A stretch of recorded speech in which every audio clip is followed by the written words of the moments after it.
Hey guys, first of all welcome to all to our channel. जल्दी से सब live आ जाइए, फिर आज हम अपनी क्लास को स्टार्ट करेंगे।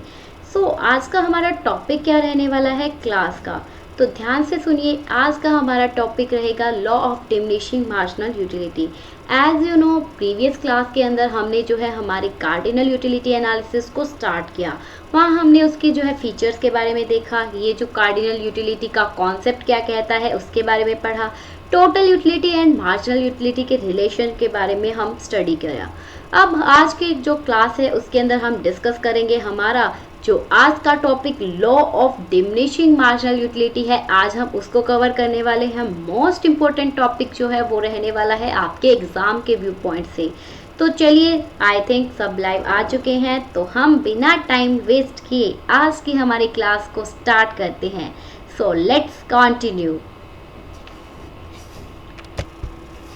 तो देखिए guys, law of diminishing marginal utility कहता क्या है।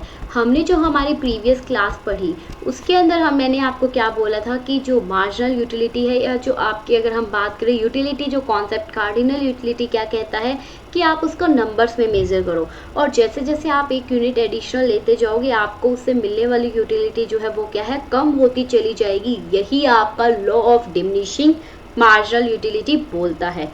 देखिए, सबसे पहले तो इसी लॉ को हम क्या बोलते हैं, इसका अनदर नेम गॉसन का फर्स्ट लॉ। इस लॉ का नाम जो बोला जाता है गॉसन का पहला लॉ। ये क्या है, ये एक फाउंडेशन स्टोन है यूटिलिटी एनालिसिस का, क्योंकि यहीं से हमारी यूटिलिटी एनालिसिस का कॉन्सेप्ट स्टार्ट हुआ। तो law of diminishing marginal utility क्या कहता है, ध्यान से सुनना।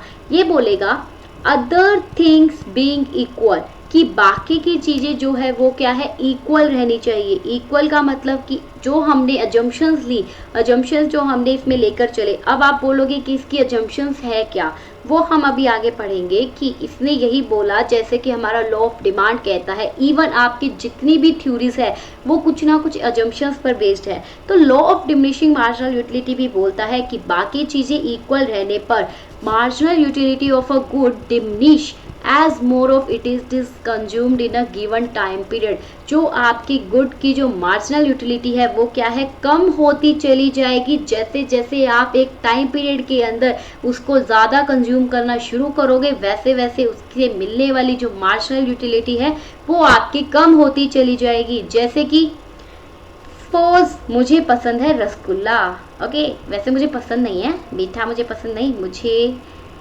चाउमीन पसंद है, इस तरह से मुझे जो है नमकीन पसंद है। लेकिन हम सपोज करते हैं मुझे रसगुल्ला बहुत पसंद है, ठीक है। तो अब यहाँ पर क्या है कि जो मुझे पहले रसगुल्ले खाने पे जो यूटिलिटी मिलेगी, सपोज मैंने जो पहले के 2 या 3 रसगुल्ले खाए, मुझे बड़ा मज़ा आएगा, मैं बोलूँगी वाह भाई मज़ा आ गया। लेकिन क्या मैं अगर उनको बार बार खाती रहूँगी उसी टाइम पर, तो क्या वो मेरे को सेम यूटिलिटी देंगे? नहीं। 4 या 5 खाने के बाद मैं क्या बोलूँगी, बस मुझे और नहीं खाना। ये क्या है, यही आपकी डिमिनिशिंग मार्जिनल यूटिलिटी कहती है कि जैसे जैसे आप जो है जो यूनिट, एक गुड की यूनिट को ज़्यादा कंज्यूम करते चले जाओगे, वैसे वैसे जो है उसकी यूटिलिटी आपके लिए कम होती चली जाएगी। ये जो लॉ है इसको एट्रीब्यूट किसने किया, इसका प्रोपाउंडर कौन है? तो इसको बहुत सारे जो इकोनॉमिस्ट थे जो 19th सेंचुरी के, जिनका नाम क्या है देखो, बेंथम, गॉसन, जीवॉन्स, मेंगर एंड वोल्डर्स, इन सब ने इसमें क्या दिया, अपना अपना कॉन्ट्रीब्यूशन किया। जो प्रोफेसर बोल्डिंग है, कौन, प्रोफेसर बोल्डिंग, तो प्रोफेसर बोल्डिंग इस लॉ को अनदर नाम से भी बुलाते हैं, जैसे कि law of eventually of diminishing marginal utility. कहने का मतलब आपको सबसे पहले तो याद क्या रखना है कि इस लॉ को लाने वाले कौन है। आपको जो है इसमें बता दिया कि बेंथम, गॉसन, जीवॉन्स, मेंगर, वोल्डर्स, इन सब ने कॉन्ट्रीब्यूशन दिया। बट यस, गॉसन जो है उन्होंने क्या किया, उसको इसका प्रोपाउंडर माना जाता है, और उन्हीं के नाम पर ही इसका नाम क्या पड़ा, Gaussian first law of diminishing marginal utility. इसका अनदर नेम क्या है, law of eventually of diminishing marginal utility. So I hope guys आपको यहाँ तक समझ में आया होगा, एवरीथिंग इज क्लियर। अब हम हमारा आगे चलते हैं। आपको मीनिंग क्लियर हुआ कि law of diminishing marginal utility कहता क्या है। अब इसका एक एग्जाम्पल तो हमने अभी पढ़ा, लेकिन हम इसको भी पढ़ेंगे। यहाँ पर एग्जाम्पल क्या कहता है, सपोज करो एक कंज्यूमर 6 एप्पल कंज्यूम करता है एक के बाद। इसका मतलब क्या है, पहले 1, फिर 2, फिर 3, फिर चौथा एप्पल, फिर पांचवा, फिर छठा, ऐसे करके उसने 6 यूनिट ली है एप्पल की। ओके, पहली जो यूनिट है वो उसको क्या देती है, 20 यूटिल्स की सेटिस्फेक्शन। यूटिल क्या है मैम, आपने तो बताया था यूटिल क्या है, यूनिट्स किसकी, यूटिलिटी को मेजर करने की। तो ये आपको पहले से मिली 20 यूटिल, ठीक है। उसके बाद में सेकंड और थर्ड जो है उसने कंज्यूम किया, तो उससे क्या हुई, जो उसे यूटिलिटी मिलेगी वो कम होगी। कम का मतलब क्या है, पहली से 20 मिली, दूसरी से मिली 18, तीसरी से मिली 16, फिर फोर्थ से मिली 12, फिर 12 कांस्टेंट, एंड उसके बाद में मिली 10, ठीक है। तो यहाँ पर 12, यहाँ पर 0 और फिर यहाँ पर माइनस का 10। तो अब देखिए इसने क्या बोला, इसने कहा कि जैसे जैसे आपने जो है एप्पल की यूनिट को कंज्यूम किया सेकंड या थर्ड, तो मार्जिनल यूटिलिटी जो एडिशनल एप्पल से आपको मिली वो क्या थी, कम थी। पहले से तो 20 मिल रही है, दूसरे से कम है, फिर उससे कम है। और ये ऐसा क्यों हो रहा है, क्योंकि उसकी जो कंज्यूमर ने कंज्यूम किया एप्पल, उसकी डिजायर खत्म हो रही है एप्पल के लिए। कितना खाएगा, एक एप्पल खाते हैं अच्छा लगता है, कहते हैं ना कि वो थोड़ा थोड़ा खाओ अच्छा लगेगा, और अगर आपको बिल्कुल एकदम से सारा कुछ मिल जाए तो आपकी वैल्यू खत्म हो जाती है, आपके लिए उस चीज की वैल्यू खत्म हो जाती है, ठीक है। इसीलिए ये एग्जांपल आपको क्या बताता है कि जितनी सक्सेसिव यूनिट होगी एक कमोडिटी की जो कि यूज की जाएगी यूटिलिटी, वो आपको डिमिनिशिंग रेट से क्या होगी, मिलना शुरू हो जाएगी। डिमिनिशिंग रेट से आपको यूटिलिटी मिलना शुरू हो जाएगी। अभी हम इसको समझेंगे एक शेड्यूल और एक डायग्राम की हेल्प से। तो यहाँ तक सबको क्लियर है, बता दीजिए। सो देखिए यहाँ पर आपको ये जो है टेबल दी है, वही सेम चीजें यहाँ लिखी हुई है। देखिए पहली यूनिट जो खाई आपने, किसकी, मुझे एप्पल नहीं खाना, मुझे तो रसगुल्ला ही खाना है, ठीक है। उससे मिली आपको 20 की मार्जिनल यूटिलिटी। सेकेंड यूनिट से आपको 15, फिर थर्ड से आपको 10, फिर फोर्थ से 5, फिफ्थ पे आके तो आपको चाहिए ही नहीं, फिर 6 पे आके भी अगर कंज्यूम करोगे तो वो तो आपकी नेगेटिव में चली जाएगी, वोमिटिंग करना शुरू कर दोगे। तो अब ये क्या है, ये है आपकी मार्जिनल यूटिलिटी। जैसे जैसे आपने एक एक यूनिट को बढ़ाया एप्पल की, वैसे वैसे उससे एडिशनल यूनिट से जो मिलने वाली यूटिलिटी है वो क्या होती जा रही है, वो डिमिनिश होती जा रही है। और जो टोटल यूटिलिटी की अगर हम बात करें तो टोटल यूटिलिटी देखिए यहाँ तक आपकी इंक्रीज हो रही है, लेकिन किस रेट पर इंक्रीज हो रही है, लेकिन डिमिनिशिंग रेट पर। यहाँ पर आकर क्या हुई, कांस्टेंट हो गई, और फिर क्या हो गई, ये फिर से आपकी क्या हो गई, अब ये डिक्रीज होना शुरू हो गई। पहले इंक्रीज हो रही थी बट डिमिनिशिंग रेट से, फिर कांस्टेंट हुई और फिर तो डिक्रीज होना ही शुरू हो गई। ये है आपका law of diminishing marginal utility का शेड्यूल। शेड्यूल मतलब टेबल, ठीक है। अब इसके डायग्राम कैसे बनता है, देखो नॉर्मल मार्जिनल यूटिलिटी का जो हमने पीछे रिलेशनशिप किया था, किसका, टीयू और एमयू का, तो वो रिलेशनशिप क्या कहता था, ये थी आपकी टोटल यूटिलिटी, ठीक है, और ये आपकी मार्जिनल यूटिलिटी, यस, ये यहां से ये ऐसे जाएगी, ठीक है। तो अब देखिए जहां आपकी टोटल यूटिलिटी मैक्सिमम, ये पॉइंट क्या था, सैटिस्फैक्टी का पॉइंट था, जहां पर आपको सेटिस्फेक्शन फुल मिलती है, और यहाँ पर आपकी मार्जिनल क्या हो जाएगी, 0 हो जाएगी। तो हमने जो रिलेशन किया वही आपको यहाँ पर, जब उस टाइम पर हमारा मार्जिनल यूटिलिटी कर्व बना वही सेम यहाँ बन रहा है। तो हमें वही तो बनाना है कि मार्जिनल यूटिलिटी क्या है, डिमिनिश होती चली जाएगी। एक पॉइंट ऐसा आएगा जब 0 हो जाएगी और उसके बाद में नेगेटिव हो जाएगी। तो यही उसने यहाँ पर लिखा हुआ है। तो ये होता है आपका law of diminishing marginal utility.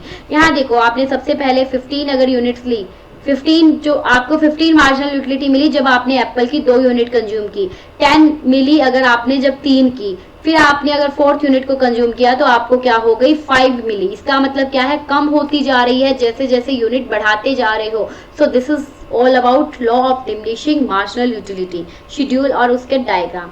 अब बात आती है इसकी अजम्पशंस। अब जो आपने बोला था स्टार्टिंग के अंदर कि law of diminishing marginal utility क्या कहता है, अदर थिंग्स बीइंग इक्वल, बाकी की जो चीजें हैं वो क्या होनी चाहिए, वो इक्वल रहनी चाहिए, वो कांस्टेंट रहनी चाहिए। और फिर अगर आपकी एडिशनल यूनिट कंज्यूम करने पर अगर आपकी जो है डिमिनिशिंग मार्जिनल यूटिलिटी अगर आपको मिल रही है तो उसे हम बोलते हैं law of diminishing marginal utility.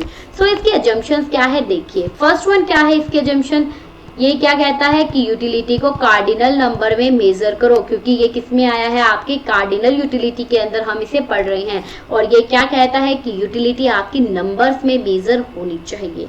फिर है एमबीओएम विल कांस्टेंट। एमबीओएम क्या है, मार्जिनल यूटिलिटी ऑफ मनी। सो मैंने आपको प्रीवियस क्लास में बताया था मार्जिनल यूटिलिटी ऑफ मनी का मतलब क्या है कि आप कितना पैसा खर्च कर रहे हो, उसे बोलते हैं मार्जिनल यूटिलिटी ऑफ मनी। ये आपके क्या रहनी चाहिए, कांस्टेंट रहनी चाहिए। ये हमने अभी पढ़ा भी था हमारे जो प्रीवियस अजम्पशंस जो हमने कार्डिनल यूटिलिटी के अजम्पशंस की थी उनके अंदर।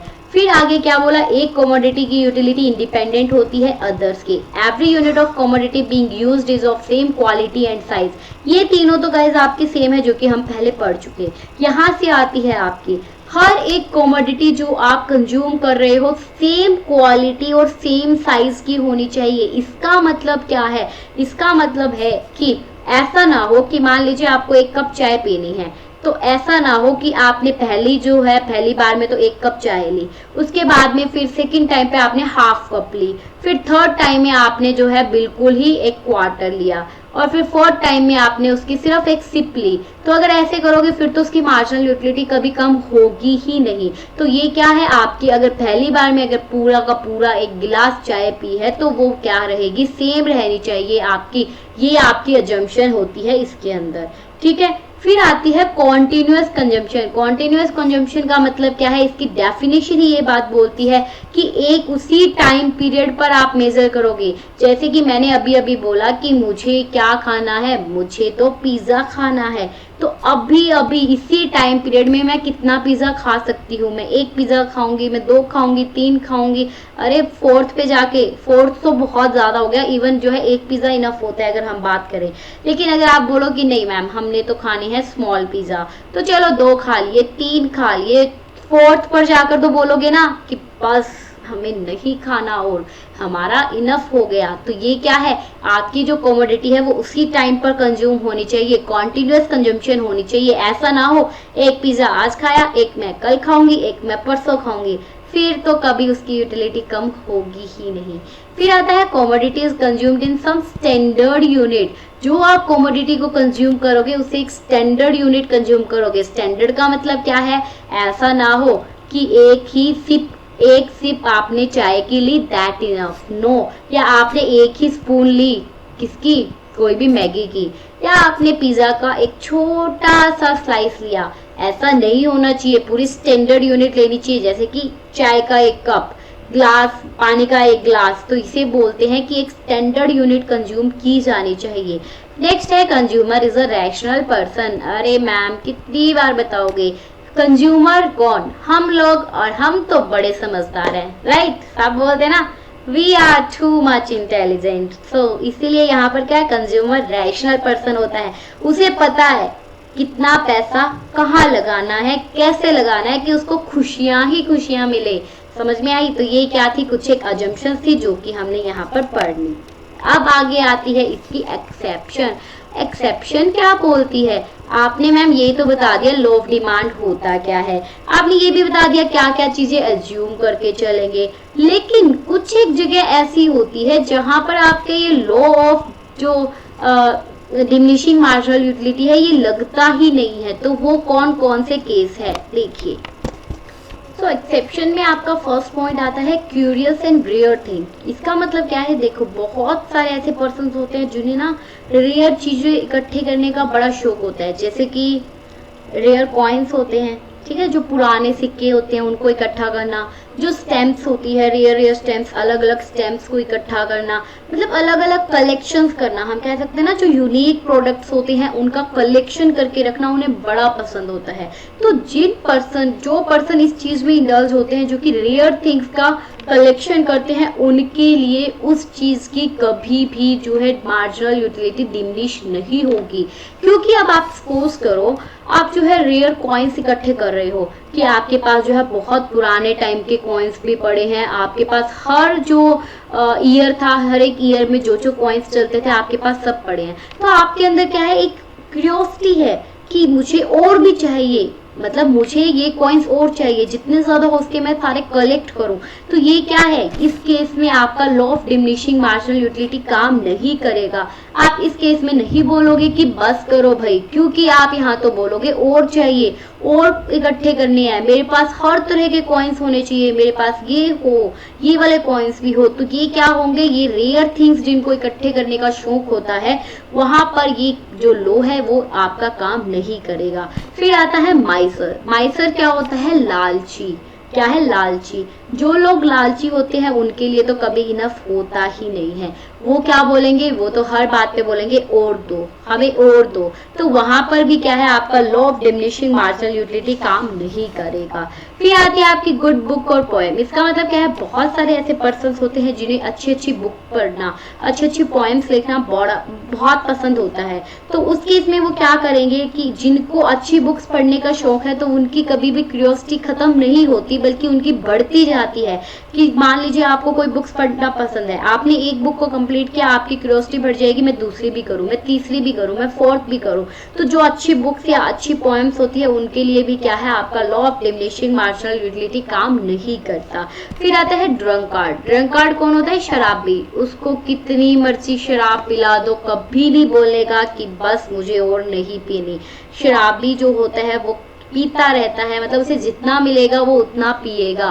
तो ये क्या है, ये आपकी एक एक्सेप्शन आ जाएगी। फिर आते हैं इनिशियल पॉइंट। इनिशियल यूनिट का मतलब क्या है, कि ऐसा ना हो कि आपने शुरू में तो बहुत कम ले ली यूनिट, ठीक है, मतलब कि आपको जब अगर कुछ खाने के लिए दिया, आपने शुरू में सिर्फ 1 चम्मच खाई, ऑब्वियसली अगर आप पहली बार में सिर्फ एक छोटी सी चम्मच खाओगे तो नेक्स्ट टाइम में आपको रहेगा कि मुझे और ज्यादा खाना है, फिर आप बोलोगे और ज्यादा खाना है। अगर आप पहली बार में ही बड़ी स्पून से लोगे तो क्या होगा कि आपके लिए वो स्टैंडर्ड हो जाएगी, फिर आपकी मार्जिनल यूटिलिटी कम होती चली जाएगी। तो अगर आपने इनिशियल यूनिट जो ली है, जो कंज्यूम की है, अगर वो स्मॉल है, तो ऑब्वियसली आपको क्या होगा, आपको और ज्यादा जो है चाहिए होगा, आपको और ज्यादा चाहिए होगा। तो आप यहाँ पर law of diminishing marginal utility आपका खत्म हो जाता है।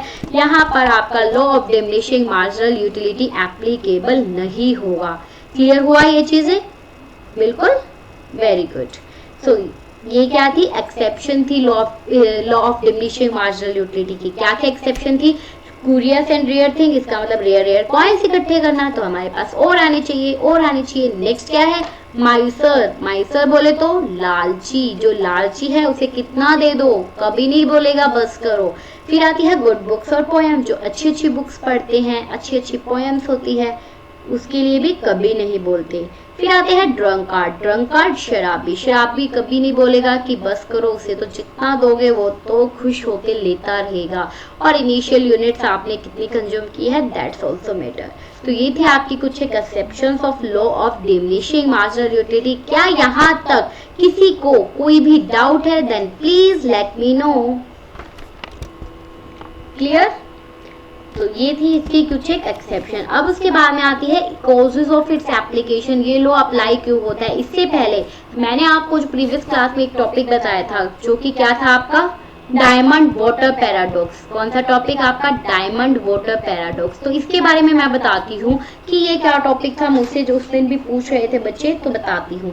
देखिए यहाँ पर जो है, यहाँ पर ये बोला गया प्राइस को किसके इक्वल लोगे। तो आपके जो एडम स्मिथ है, एडम स्मिथ ने क्या बोला, एडम स्मिथ ने बोला कि आप क्या बोलोगे कि कमोडिटी का जो प्राइस है वो किस पे डिपेंड करेगा, वो आपका डिपेंड करेगा टोटल यूटिलिटी पे। एडम स्मिथ ने तो क्या बोला, टोटल यूटिलिटी पे डिपेंड करेगा। जबकि जो जीवॉन्स आए उन्होंने क्या बोला, जीवॉन्स ने कहा कि नहीं, आपका जो कमोडिटी का प्राइस है वो उसकी मार्जिनल यूटिलिटी पे डिपेंड करता है। और उन्होंने ऐसा जो बोला उसके पीछे का लॉजिक क्या था, उसके पीछे का लॉजिक था डायमंड वाटर पैराडॉक्स। अब डायमंड वाटर पैराडॉक्स है क्या, देखिए डायमंड वाटर पैराडॉक्स में क्या है, उन्होंने बोला एक तो आपके पास वाटर है, एक आपके पास है डायमंड। अब ये बताइए सबसे ज्यादा यूज क्या होता है, वाटर या डायमंड? ऑब्वियसली वाटर की हमें सबसे ज्यादा जरूरत पड़ती है, जबकि जो डायमंड है उसकी हमें क्या है, कम जरूरत पड़ती है। ठीक है, तो अब यहाँ पर अगर इसकी ज्यादा जरूरत पड़ती है वाटर की, तो इसकी यूटिलिटी क्या होनी चाहिए, इसकी यूटिलिटी ज्यादा होनी चाहिए। ठीक है, क्यों? इसने क्या बोला, इसकी यूटिलिटी क्या होनी चाहिए, ज्यादा होनी चाहिए। प्राइस टीयू के बेस पर वाटर का ज्यादा होता है। प्राइस अगर हम बात करें टीयू के बेस पे किसका प्राइस ज्यादा होना चाहिए, वाटर का ज्यादा होना चाहिए, क्योंकि इसकी यूटिलिटी ज्यादा है। जिस चीज की यूटिलिटी ज्यादा होगी उससे क्या है, उसका प्राइस ज्यादा होना चाहिए। लेकिन मुझे एक बात बताओ, क्या वाटर का प्राइस ज्यादा है या डायमंड का? ऑब्वियसली डायमंड बहुत महंगा मिलता है। यहाँ पर यही बात आपको समझाई जा रही है कि जब आपने देखा वाटर और डायमंड में से कि सबसे ज्यादा यूज वाटर होता है, सबसे ज्यादा कीमती भी वाटर है, वाटर के बिना हम जी नहीं सकते, फिर भी उसकी यूटिलिटी इतनी ज्यादा होने के बावजूद उसका प्राइस कम है और डायमंड का प्राइस ज्यादा है। तो इसीलिए यहाँ पर जीवॉन्स ने इसको क्रिटिसाइज किया और बोला कि आपके जो कमोडिटी का जो प्राइस है वो किस पे डिपेंड करना चाहिए, वो मार्जिनल यूटिलिटी पे डिपेंड करना चाहिए, ना कि टोटल यूटिलिटी पे। Clear to everyone? अब देखो, अब उसके बाद में क्या है, आपको डायमंड वाटर पैराडॉक्स समझ में आ गया? Very good. अब हमारा नेक्स्ट क्या आता है, अब हमारा आता है नेक्स्ट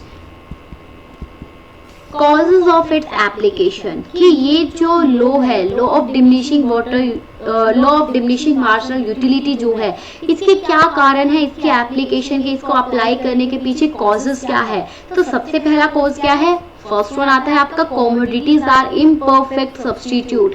इसने बोला कि जो कमोडिटीज है वो क्या है, इम्परफेक्ट होती है सब्स्टिट्यूट। इम्परफेक्ट सब्स्टिट्यूट का मतलब, सब्स्टिट्यूट क्या है, मैंने आपको बताया था, एक ऐसा प्रोडक्ट जिसको आप दूसरे की जगह यूज कर सकते हो, जो दोनों प्रोडक्ट सेम होते हैं, जैसे कि टी एंड कॉफी, ठीक है, लेज एंड अंकल चिप्स। तो इसी तरह इसने बोला, इस लॉ के according one commodity can not always be used for another commodity. एक कमोडिटी को आप कभी भी दूसरे की जगह यूज नहीं कर सकते। इसीलिए यहाँ पर क्या है कि वो law of diminishing marginal utility apply होता है। सपोज करो आप चाय पी रहे थे, ठीक है, अगर आपको सब्स्टिट्यूट मिल जाता चाय की जगह कॉफी का, तो आपकी जो है law of diminishing marginal utility कभी भी गिरती नहीं। लेकिन यहाँ पर आपको कोई सब्स्टिट्यूट नहीं मिलता, चाय पी रहे हो तो चाय ही पियो, तो इसीलिए यहाँ पर क्या है, आपकी डिमिनिशिंग मार्जिनल यूटिलिटी क्या है, law of diminishing marginal utility काम करता है। फिर आता है satiability of particular wants. Particular wants की सैटिएबिलिटी का मतलब क्या है, यहाँ पर इसका मतलब है कि बहुत मुश्किल ही ऐसी कोई बॉन्ड्स होती है जिसको आप सेटिस्फाई ना कर सको। समझ में आ रही है? मतलब क्या है, हर एक कोई भी आपकी विश हो उसको आप फुलफिल कर सकते हो। ऐसा जो है बहुत ही मुश्किल आपको देखने को मिलेगा कि एक ऐसी बॉन्ड जिसको आप सेटिस्फाई ना कर सकते हो, या जो आपके सेटिटी के पॉइंट तक ना पहुंचे। अगर आप जितनी ज्यादा कमोडिटी को यूज करोगे उससे आपको जीरो मार्जिनल यूटिलिटी मिलेगी ही मिलेगी। अगर आप कोई भी चीज ले लो, आप बेशक जो है सारे के सारे आपने रसगुल्ले, एक ही कमोडिटी को अगर आप बार बार कंज्यूम करते जाओगे ना, तो एक ना एक पॉइंट ऐसा आएगा ही आएगा जहां पर आप जो है अपने सेटिटी पॉइंट्स पर पहुंच जाओगे कि बस मुझे और नहीं चाहिए। आपकी मार्जिनल यूटिलिटी यहाँ पर जीरो हो जाएगी। तो इसीलिए हर एक जो कमोडिटीज होती है उनका कहीं ना कहीं आपको सेटिटी पॉइंट्स मिलेगा, जिस वजह से आप जो है वहां पर ही उसको क्या है स्टॉप करना चाहते हो उस प्रोडक्ट को। फिर आती है आपके थर्ड जो है अल्टरनेटिव यूजेस। अल्टरनेटिव यूजेस जो है इसका मतलब क्या है, आपकी जो कमोडिटीज होती है उसके क्या है बहुत सारे अल्टरनेट यूजेस आपको देखने को मिलते हैं। ठीक है, बहुत सारे यूज है कमोडिटी के। तो अगर मान लीजिए अगर बहुत सारे यूज है इसीलिए आपका ये लॉ अप्लाई होता है। अगर कमोडिटी का सिंगल यूज होता, अगर कमोडिटी का सिंगल यूज होता तो आपका law of diminishing marginal utility apply नहीं होता। समझ रहे हो? अब जैसे कि अगर आपको ये बोल दिया जाए कि आपने मिल्क ही पीना है तो आप कितना, 1 गिलास 2 गिलास दैट्स इनफ। फिर आप क्या बोलोगे, इससे बेटर ना एक काम करो इसका दही जमा दो, मैं दही खाऊंगा। या आप बोलोगे इससे बेटर इसकी क्या करो, बर्फी बना लो, इससे बेटर इसकी आइसक्रीम बना लो। इसके बहुत सारे यूजेस हैं, इस वजह से आपका ये लॉ अप्लाई होता है। लेकिन अगर सिंगल यूज होता तो आपका उस केस में ये लॉ अप्लाई नहीं होता। तो कहने का मतलब कहाँ कहाँ पर आपका ये लॉ जो है अप्लाई होगा, अगर कमोडिटी इम्परफेक्ट सब्स्टिट्यूट है तो आपका लॉ लगेगा। ये सेटेबिलिटी ऑफ पर्टिकुलर वांट, आपकी जो पर्टिकुलर वांट है उनका एक सेटेबिलिटी पॉइंट आता है जहां पर आपकी मैक्सिमम सेटिस्फेक्शन होती है, ठीक है, और ऑल्टरनेटिव यूज है। इस वजह से आपका जो है ये लॉ यहाँ पर अप्लाई होता है। ठीक है, इतना समझ में आया। इसके कॉजेस हमने देख लिए। अब बात आती है इसकी क्रिटिसिज्म की। Law of diminishing marginal utility को क्रिटिसाइज किया जाता है, तो किस बेस पर इसको क्रिटिसाइज किया जाता है ये देखेंगे। सबसे पहली बात क्या बोली जाती है, जो कि आपको हर एक में देखने को मिलेगी, cardinal utility is not possible.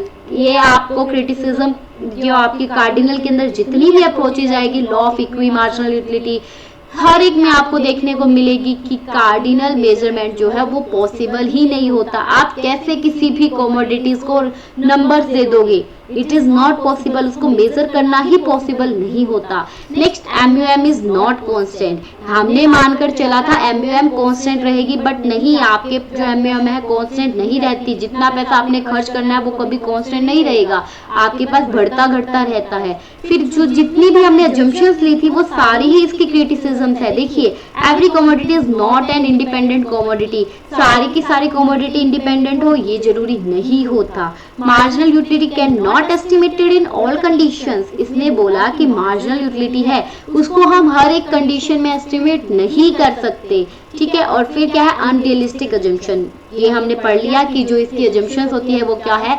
Unrealistic assumptions जो है मार्जिनल यूटिलिटी की होती है, law of diminishing marginal utility की होती है। क्लियर?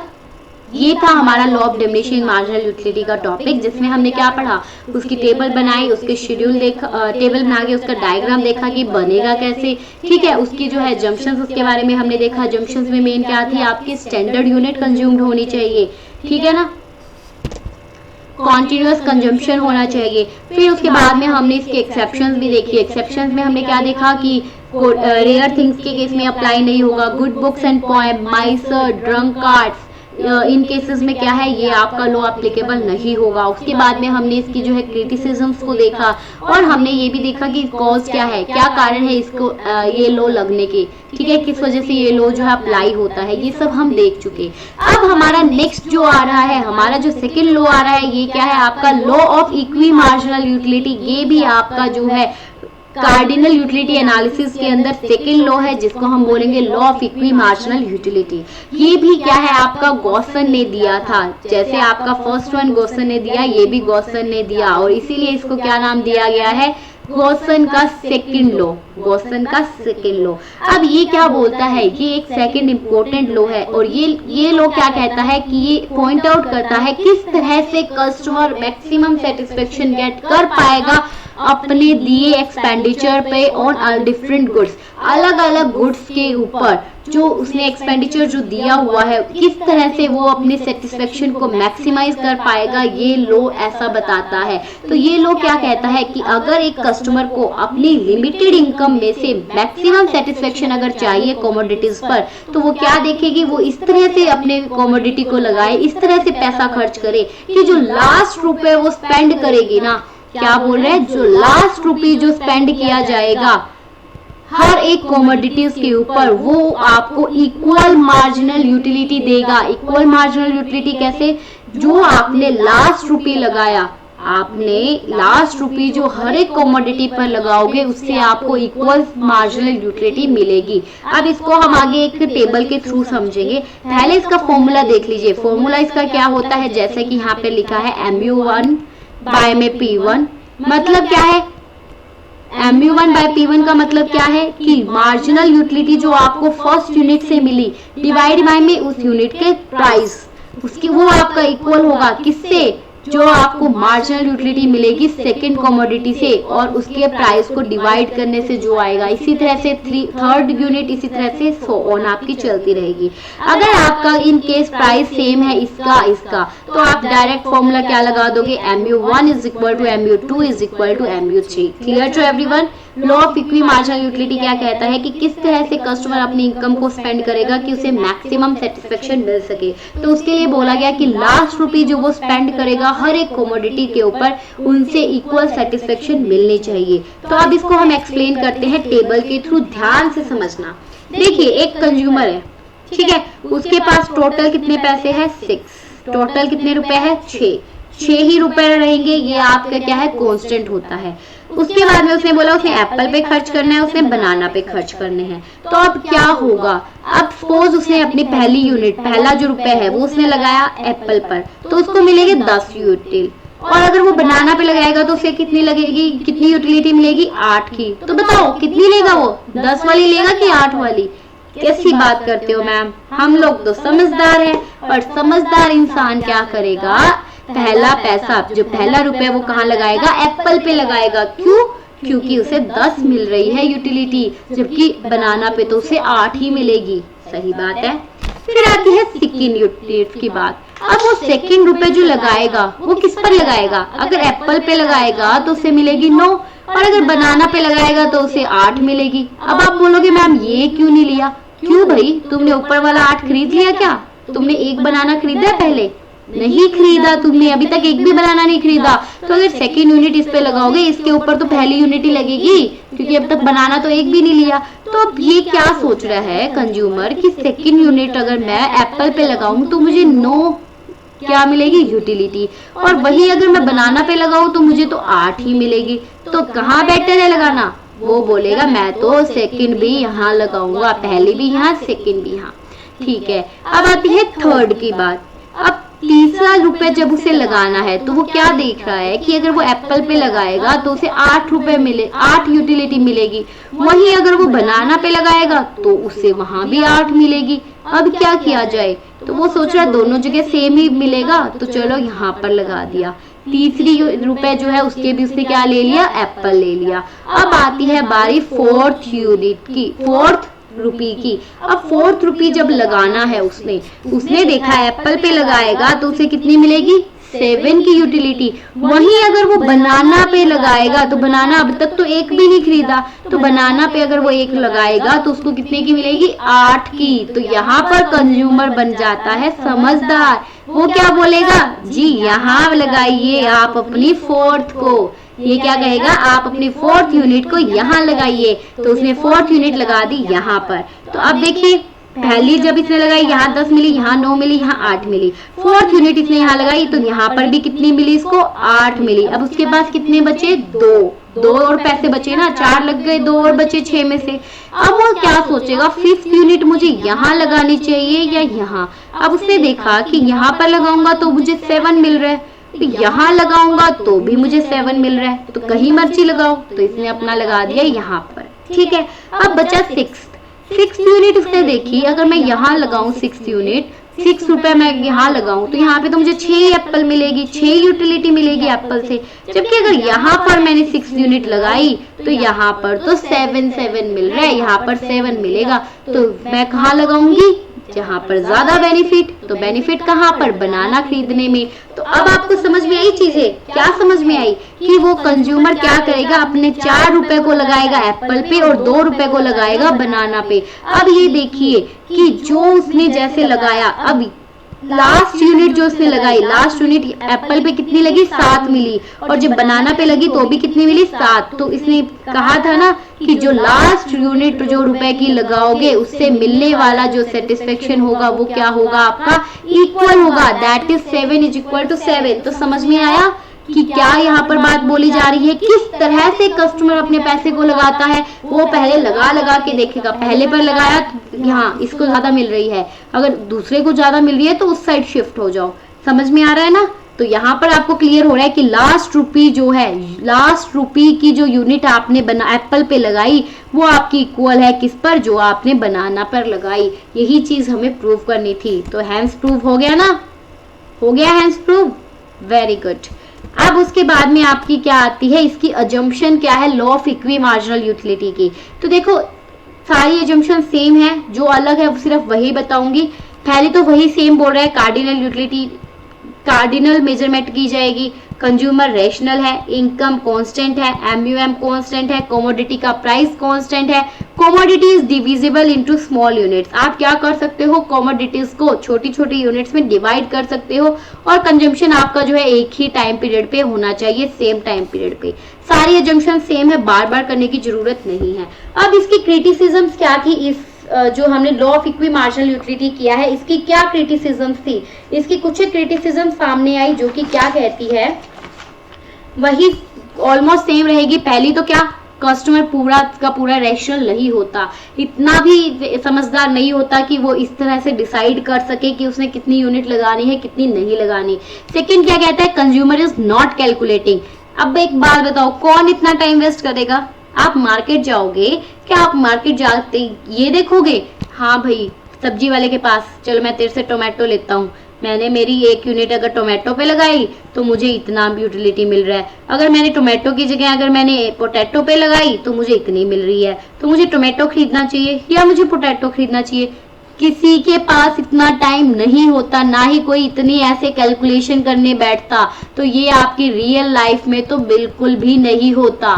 फिर क्या है, शॉर्टेज ऑफ गुड्स। यहाँ पर गुड्स की क्या हो जाती है, शॉर्टेज आपको देखने को मिल जाती है। फिर क्या है, ये फैशन कस्टम एंड हैबिट से इफेक्ट होता है, कस्टमर यहाँ पर इग्नोर करता है चीजों को, इंडिविजिबिलिटी ऑफ गुड्स होती है, गुड्स को डिवाइड नहीं कर सकते, कांस्टेंट इनकम एंड प्राइस है, इनडेफिनेट बजट पीरियड है, मार्जिनल यूटिलिटी ऑफ मनी जो है वो क्या है, चेंज होती रहती है, और कॉम्प्लीमेंट्री गुड्स। ये कुछ क्रिटिसिज्म्स है, इसमें कुछ भी नहीं करना, ये आपके लिए नॉर्मल है, इतना आपको पता है कि क्या क्या चीजें वही चीजें रिपीट हो रही है। तो अब समझ में आया, जितना हमने अभी तक पढ़ा, law of diminishing marginal utility हमने पढ़ लिया, law of equi marginal utility हमने पढ़ लिया, क्लियर। तो अब आती है हमारा नेक्स्ट, अब आता है कंज्यूमर जो इक्विलिब्रियम की अगर हम बात करें यूटिलिटी एनालिसिस में लेकर, कि कस्टमर जो है, कंज्यूमर जो है वो इक्विलिब्रियम में कैसे रहता है, अगर हम यूटिलिटी एनालिसिस को देखेंगे तो मैं आपको थोड़ा सा ओवरव्यू देंगे इसके बारे में कि ये क्या होता है, और अगर कंप्लीट तो ये, चलिए मैं इसको कंप्लीट ही करवा देती हूँ आप लोगों को, ठीक है, ओके। थोड़ा सा टाइम साथ में रहिए, आपका कवर हो जाएगा। सबसे पहले कंज्यूमर इक्विलिब्रियम होता क्या है। कंज्यूमर इक्विलिब्रियम का मतलब क्या है, जब कंज्यूमर क्या है, पूरी तरह से सेटिस्फाई है, वो अपना जहां पर भी जिस सिचुएशन में वो है, जिस पॉइंट पर वो है, वहां पर कोई चेंज नहीं चाहता, उसे सारी कंडीशंस पता हो अगर कंज्यूमर को, और वो मैक्सिमाइज है उसका सेटिस्फेक्शन, तो उस पॉइंट को बोलते हैं कंज्यूमर इक्विलिब्रियम में है। तो देखिए कंज्यूमर जानता है कंडीशंस जो है इक्विलिब्रियम की, किससे, हेल्प ऑफ यूटिलिटी एनालिसिस से।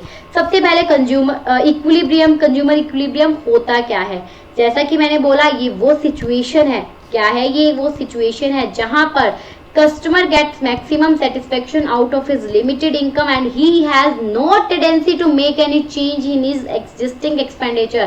कस्टमर क्या है, यहाँ पर कस्टमर को मैक्सिमम सेटिस्फेक्शन मिलती है अपनी लिमिटेड इनकम में से, और वो उसमें कोई भी चेंज करना नहीं चाहता, वो उसमें कोई भी चेंज करना नहीं चाहता, तो उसे बोलते हैं कंज्यूमर इक्विलिब्रियम।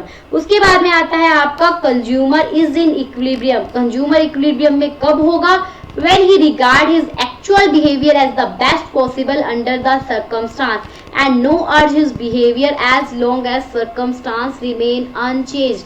कंज्यूमर इक्विलिब्रियम में कब होगा, जब वो अपने एक्चुअल बिहेवियर में कोई भी चेंज नहीं चाहता, जब तक कि जो सर्कमस्टांसेस है, जो सिचुएशंस है, उसमें कोई चेंज ना आ जाए, तब तक वो भी कोई चेंज नहीं चाहेगा।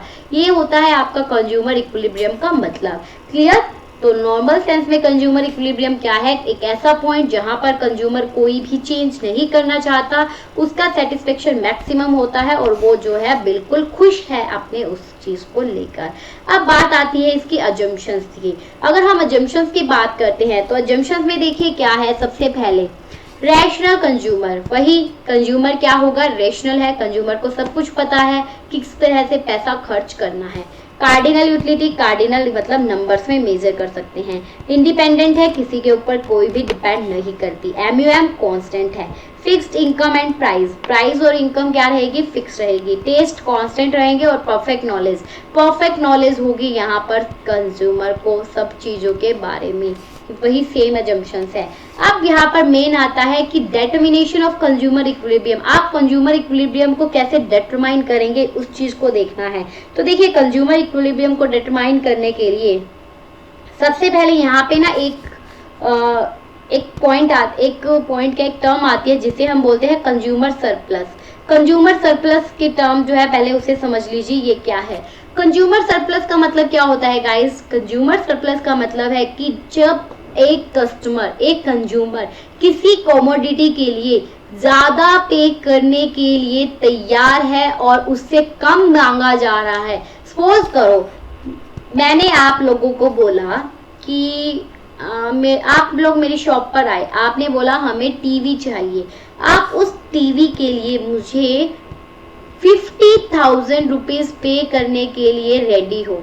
कितने, 50,000 रुपीज पे करने के लिए रेडी हो, और मैं आपको बोलती हूँ कि आपको मुझे जो है आप ये टीवी ले जाओ और मुझे 40,000 रुपीज दे जाओ। इसका मतलब क्या है, कस्टमर मुझे 50,000 देने के लिए तैयार है, मैं सिर्फ 40,000 मांग रही हूँ। So what is this, this is called consumer surplus. Consumer को फायदा हो रहा है, कंज्यूमर का सरप्लस हो रहा है, तो इसे कहते हैं कंज्यूमर सरप्लस। समझ में आ गई ये चीजें कि कंज्यूमर सरप्लस है क्या। जब आपके कंज्यूमर जो है ज्यादा पे करने के लिए तैयार है और उन्हें कम पे करना पड़ रहा है, तो जो गैप आता है उसे कहते हैं कंज्यूमर सरप्लस। तो अब देखिए यहाँ पर क्या है, इक्वेशंस आती है यहाँ पर कुछ। फर्स्ट वन आती है single commodity with one use.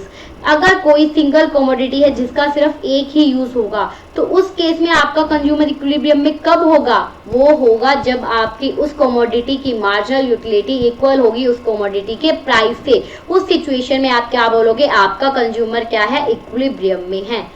समझ में आ रही है, यहाँ पर सिर्फ आपको ये इक्वेशन लर्न करनी है और कुछ भी नहीं करना। तो पहला मैंने क्या बोला, अगर सिंगल कमोडिटी है जिसका एक ही यूज है, तो आप क्या बोलोगे, उस कमोडिटी की मार्जिनल यूटिलिटी उस कमोडिटी की प्राइस के इक्वल होनी चाहिए। तो आप क्या बोलोगे कि कंज्यूमर क्या है, आपका इक्विलिब्रियम में है।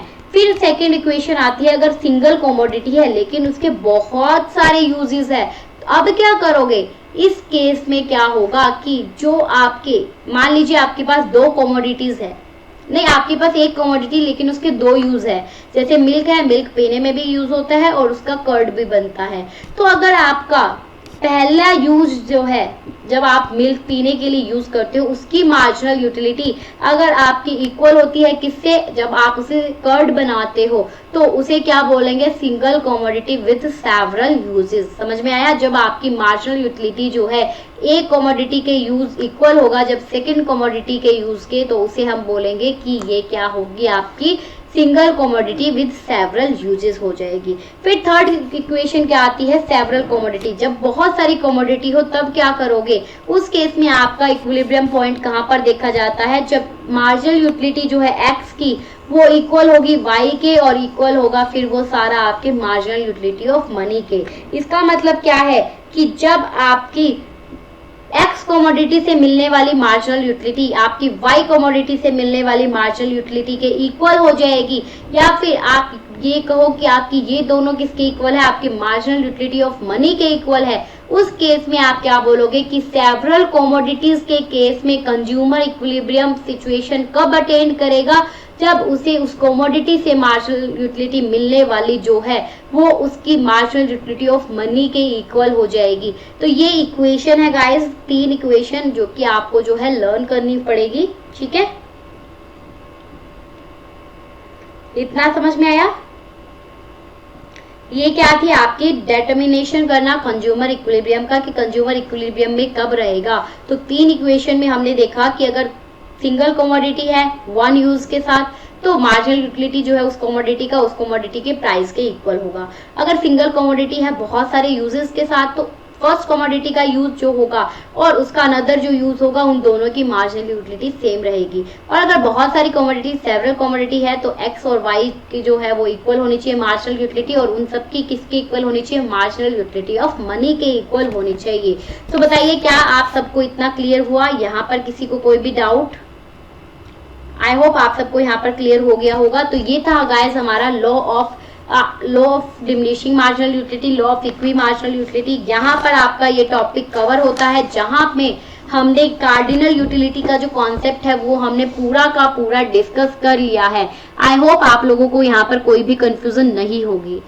कंफ्यूजन है तो मुझे कमेंट सेक्शन में जरूर बताइए, मुझे जो है फीडबैक दीजिए और मुझे पता भी लगे कि आप लोगों को समझ में आ भी रहा है या नहीं। तो प्लीज कमेंट सेक्शन में मुझे जरूर बताना कि आपको आज की वीडियो कैसी लगी, और प्लीज अपने फ्रेंड्स के साथ जरूर शेयर कीजिए। आपको अगर इन्हीं टॉपिक्स की क्या चाहिए, अगर आपको पीडीएफ फॉर्म्स में चाहिए तो आप जो है इस वीडियो के डिस्क्रिप्शन में चेक करना, आपको जो है टेलीग्राम ग्रुप का लिंक मिलेगा, आप वहां पर ज्वाइन कर सकते हो। अगर आपको ज्वाइन नहीं करना तो आप फिर पीडीएफ जो है वो नहीं ले पाओगे, या फिर आप जो है डायरेक्ट सर्च कर सकते हो, टेलीग्राम को डाउनलोड कीजिए और वहां पर सर्च करना शकुंतला गर्ग क्लासेस, वहां पर आपको जो है मेरा चैनल मिल जाएगा। तो ऐसे ही पढ़ते रहिए और जो है अपनी प्रिपरेशन करते रहिए। वन मोर थिंग गाइस जो आप लोगों को बताना चाहूंगी, जैसे कि आपको पता है यहाँ पर हमारी अभी वीडियोस चल रही है इकोनॉमिक्स की। अगर आप लोग अकाउंटिंग की यूनिट करना चाहते हो या अदर यूनिट करना चाहते हो तो आपको डिस्क्रिप्शन के अंदर यूट्यूब चैनल का लिंक मिलेगा, तो वहां पर जाकर चैनल को सब्सक्राइब करना, और वहां पर आपको अकाउंटिंग की डेली लाइव क्लासेस भी मिलेगी जो कि हमारी 12 PM पे होती है, और आपको जो है बाकी की रिकॉर्डेड वीडियोस भी मिल जाएगी, उनको भी जरूर देखना ताकि आप लोगों की प्रिपरेशन बहुत अच्छे से हो सके। So all the best guys, happy learning, stay tune and yes please provide feedback in comment section. Bye bye, take care, happy learning.